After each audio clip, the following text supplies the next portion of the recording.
Good afternoon, everybody. It's time to talk Mariners once again. We reached the 20-game milestone here, finished up a 5-5 stretch, holding serve, keeping our head above water, I guess you could say.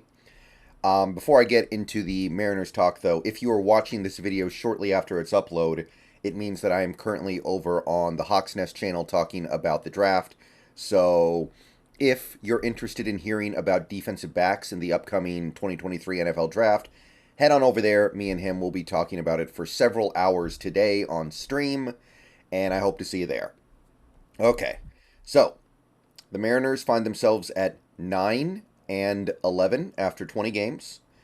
Not where we necessarily wanted to be, but still not in a bad place at all. There are a lot of teams out there with high aspirations this season that are in about the same place, like the Phillies, the team that made the World Series last year, in basically the same spot right now.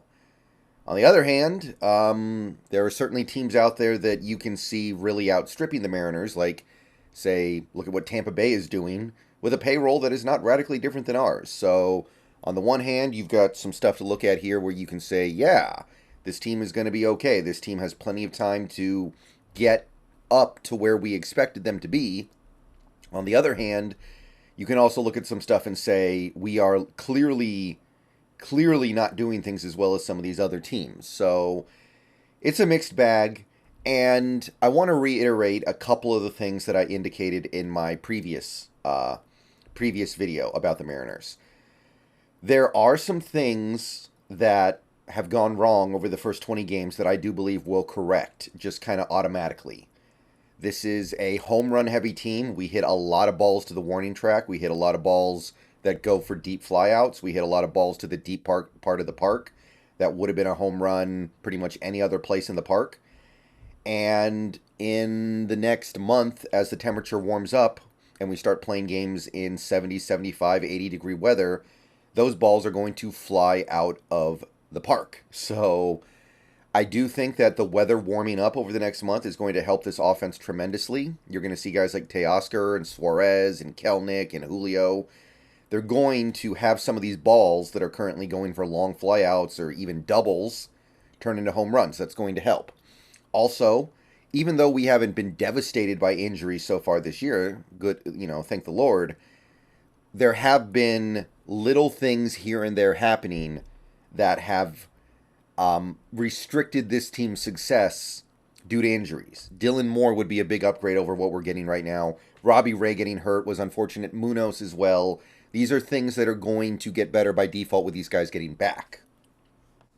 However, there are some things going on with this team that are not just things we shrug our shoulders at and say, oh, it'll get better. There are definitely things going on here that are created by the team. And there are many layers of this, right? So you look at the lineup. Let's start with the lineup first. You've got good seasons so far from Ty France. Julio's playing fine. I know he's not setting the world on fire right now, but he's playing fine. Teoscar has kind of come into his own lately. He's currently batting at a pretty decent level, and he'll probably get better as the season goes on. Kelenic is killing it. Suarez has been fine. Crawford's been good. Cal has been good. So the usual suspects are all playing fairly well.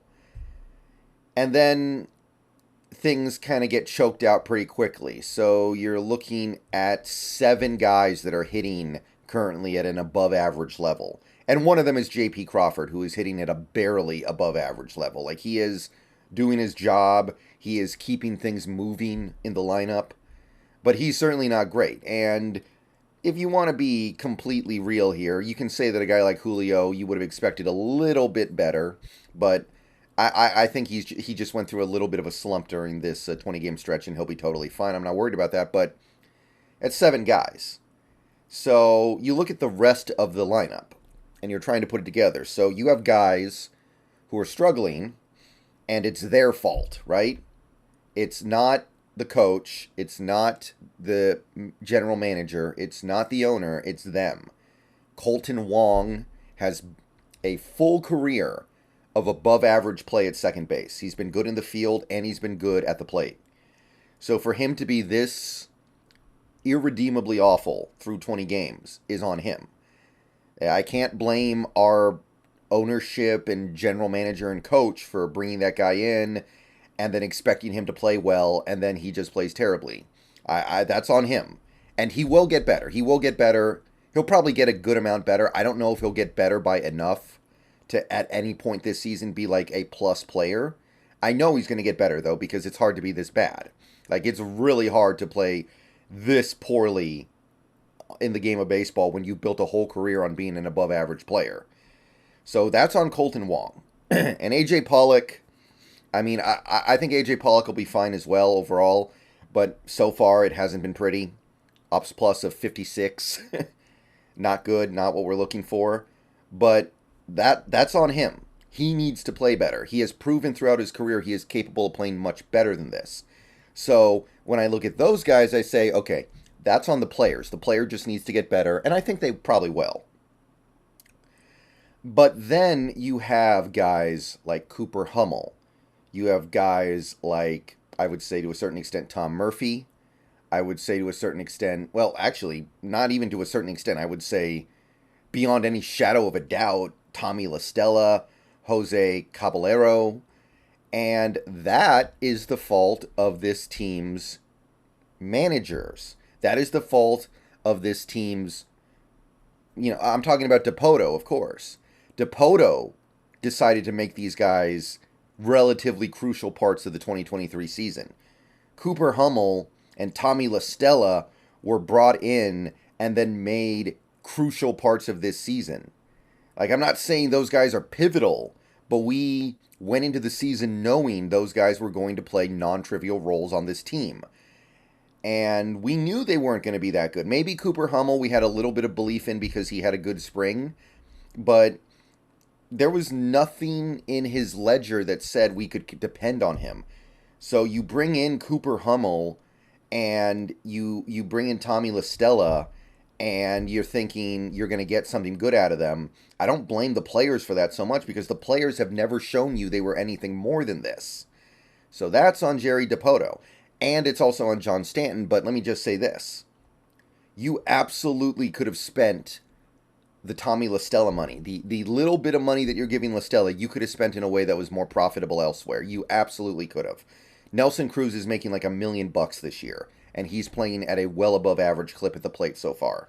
So, yes, I'm obviously frustrated with ownership. We all have a right to be frustrated with ownership right now. But to me, I look at that and I go, Dipoto could have done a better job with that money. Tom Murphy has obviously been abominable so far from the plate as well. Negative 45 ops plus, just completely worthless out there. On the one hand, I've seen Tom Murphy play a little better than this. On the other hand, it was probably a bad idea to go into the season depending on Tom Murphy to be anything other than atrocious at the plate. He's coming off a pretty major injury. So there are layers to this, right? In some cases, it's the fault of the player. But in some of these cases, we got to say, yeah, the front office let us down. They didn't bring in enough good players to give us the flexibility and the opportunity to field a full lineup. In every game, we are lucky if we get 7 guys in the lineup that I feel good about at the plate. We are lucky if we have 7 guys who don't feel like an automatic out. So at minimum, your 8 and 9, your 7 and 8 spots are pretty much always, they feel like automatic outs. And sometimes it's even worse than that. So, yeah, that's the problem. And I don't know if that problem is going to be fixed this season. It's going to be tough to fix it this offseason. I don't know if I see it, right? Like, you're going to have to make a good trade. What are the good trades you can make? Is there a second baseman you can go get? Is Dylan Moore going to save the day? Dylan Moore is probably going to be a ton better than Kolten Wong has been so far. He honestly would probably be a lot better than Cooper Hummel at the plate as well. Like, that would help. But you're still looking at probably 1 lineup spot per night given to somebody that you have no real faith in. And hopefully A.J. Pollock can step up and be that guy eventually to where, at the very least, against lefties, he can cook. But as of right now, it feels like we're just doomed to have 2 guys in the lineup every night who just are bad. Starting rotation's fine. Castillo has been the ace of all aces. 577 ERA plus, just absolutely cooking out there. Logan Gilbert, he's kind of normalized, and I think he'll only get better as the season goes on. He's been good. Kirby had a really nice start last night. Really good stuff from him. I think he'll continue to get better as well. He had one kind of rocky start. And you got to give it up to Marco as well. He's pitched at an above average level so far, holding the fort down. He's not the problem. He is not being a problem right now. He's not the reason why we win games, but he is the reason why we hang around in some of these games. He is the reason why we have a chance. And I got to respect that because I wasn't expecting much from him this year with no shift. Obviously, Flexen has been a bit of a train wreck so far, although mostly it was one bad start. I understand that. It was mostly one really bad start, but Flexen shouldn't be in the rotation anyway. Hopefully, Robbie Ray gets back sooner rather than later. And the bullpen, I mean, we're getting really good play out of a lot of guys right now. Sewell has been untouchable. Gott has been awesome. Murphy's been good. Topa's been incredible. Even Gabe Spear, who I didn't really expect anything of, has been great. And we don't have Munoz. So Munoz is going to get back, and we're going to have a lot of great options in the bullpen. Unfortunately, Matt Brash has blown a few games already this year. He's let things get away from him. He's the one guy in the pen right now who really stands out as just not getting it done in key situations, by the way. Obviously, Castillo's not playing well, but I'm hard-pressed to say that Castillo's cost us a game or anything like that. He's just, at this point, he's kind of like the fireman. We'd throw him out there at the end of meaningless games and just say, do what you can. Let's just try to get the game over with, and it doesn't really matter what he does. But Brash has been a problem so far because he's actually cost us a few games with his mistakes. So that's fair. I think that's probably pretty fair. I mean, this bullpen has definitely been, it's been a bumpy ride, right? Like, this bullpen has let some games get away from them, but you step back and you look at it and you go, okay, we've got several guys in this bullpen who are pitching at a very high level. Sewell, Gott, Spear, Murphy, Topa. Those guys are all playing really well right now, and it's hard to really hate on any of those guys too much. They are pitching at well above average levels. Some of them are pitching at elite levels, and we're arguably missing our best guy, Munoz. So when Munoz gets back, I think he gets back in the next couple weeks here, we should go back to having one of the best bullpens in the league. And hopefully these blown leads will be a thing of the past. Hopefully we'll start winning games in extra innings, because right now the pen is not really getting it done in extra innings. They're playing okay, but not enough for us to steal wins. So I get all of that. It's mostly just a lineup thing. And, I'll say this. I've always been pretty pro Scott Service. So far this year, I haven't been crazy about some of his decisions. It seems like he's doing weird stuff with the pitchers that don't make a lot of sense to me. Like the Brewers game. The third Brewers game, you leave Marco out there to go through the heart of the lineup. He gives you 6 incredible innings, probably the best 6 innings he'll pitch all season. And then you send him out there in the 7th to face the heart of the lineup again. He gives up 2 hits, and then the game gets away from you there because you're putting Brash out there, and Brash gives up 5 runs. And it just felt like a very obvious mistake. Not pulling Flexen earlier in that Cubs game. A lot of little things going on like that are definitely concerning.